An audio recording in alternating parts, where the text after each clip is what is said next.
Assalamualaikum warahmatullahi wabarakatuh. Di video kali ini, kita akan belajar mengukur besaran panjang menggunakan mikrometer sekrup. Perhatikan baik-baik ya. Mikrometer sekrup adalah alat ukur besaran panjang yang dapat mengukur suatu benda tertentu hingga ketelitian 0,01 mm. Mikrometer sekrup dapat digunakan untuk mengukur ketebalan benda-benda yang sangat tipis, seperti kertas, rambut, dan diameter kawat yang kecil. Adapun bagian-bagian dari mikrometer sekrup adalah sebagai berikut. Bagian yang pertama adalah rangka.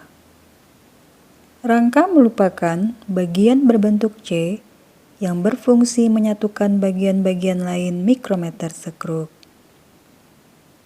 Rangka dibuat tebal dan kokoh agar mampu menjaga mikrometer tidak mengalami penyimpangan pengukuran.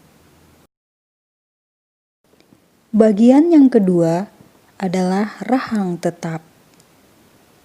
Rahang tetap merupakan bagian mikrometer yang bersinggungan langsung dengan benda yang diukur. Berfungsi sebagai titik awal dari pengukuran. Hasil pengukuran dihitung dari jarak antara rahang tetap dengan rahang geser. Bagian yang ketiga adalah rahang geser.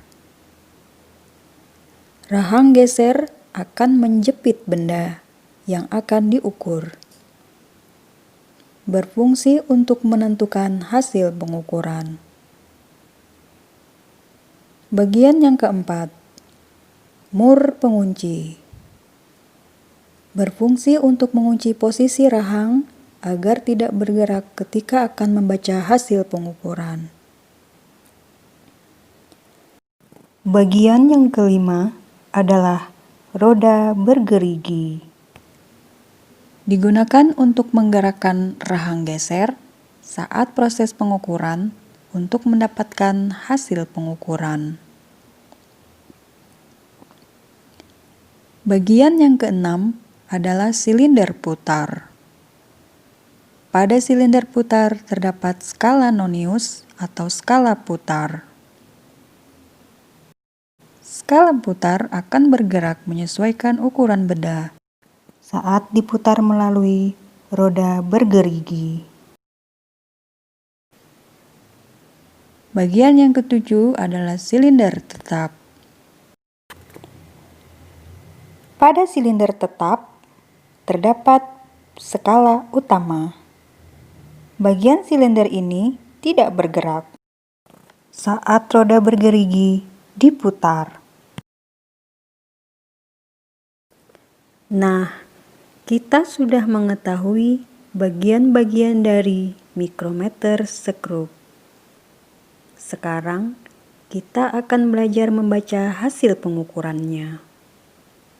Perhatikan gambar berikut. Gambar berikut merupakan gambar penampang dari skala utama dan skala nonius dari mikrometer sekrup. Langkah pertama, tentukan hasil pengukuran pada skala utama. Pada skala utama ini terdapat skala atas dan bawah bersatuan milimeter. Perhatikan letak garis skala utama atas pada silinder tetap yang dilewati oleh silinder putar. Garis tersebut adalah 10 mm. Lalu lihat garis pada skala bawah. Setiap garis pada skala bawah bernilai 0,5 mm. Perhatikan apakah garis pada skala utama bawah ini dilewati oleh silinder putar. Apabila dilewati, maka bernilai 0,5 mm. Apabila tidak, maka nilainya 0 mm. Jika kita perhatikan, garis pada skala bawah tidak dilalui oleh silinder putar. Dengan demikian, nilainya adalah 0 mm. Jumlahkan hasil pengukuran pada skala atas dan skala bawah. Hasilnya adalah 10 mm ditambah 0 mm sama dengan 10 mm.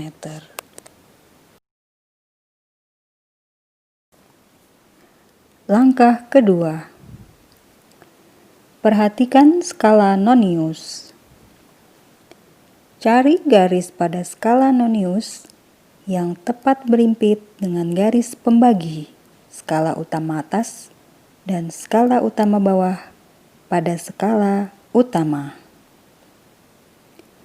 Jika kita perhatikan, kedua garis tersebut tepat berimpit pada garis ke-40 skala nonius.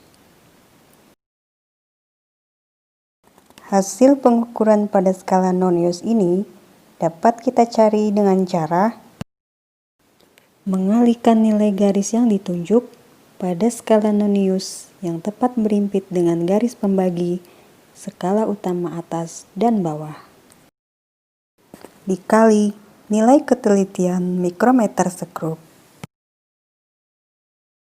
Nilai ketelitian mikrometer sekrup adalah 0,01 mm, sehingga hasil pengukurannya adalah 40 dikali 0,01 mm, sama dengan 0,4 mm.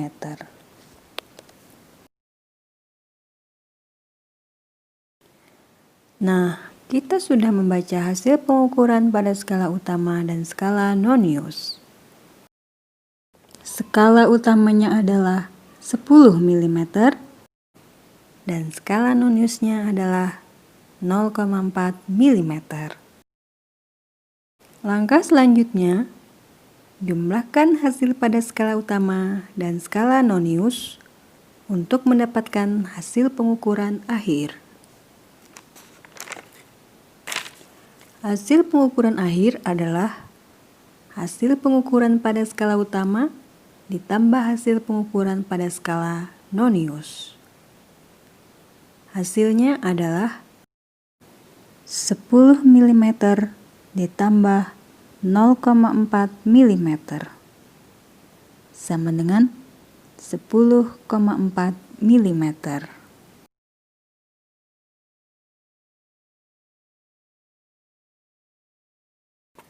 Nah, kita sudah mempelajari cara membaca hasil pengukuran panjang menggunakan mikrometer sekrup. Bisakah kamu membaca hasil pengukuran menggunakan mikrometer sekrup seperti gambar-gambar berikut ini? Ada 5 soal yang harus kamu kerjakan.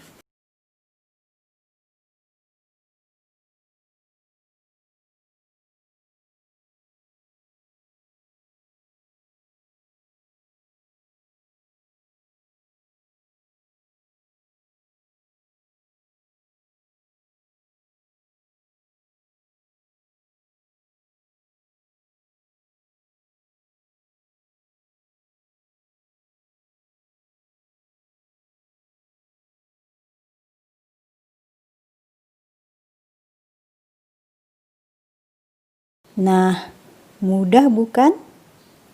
Kerjakan seperti contoh yang sudah kita pelajari bersama. Kerjakan yang rapi di buku tugasmu, dan selamat mengerjakan.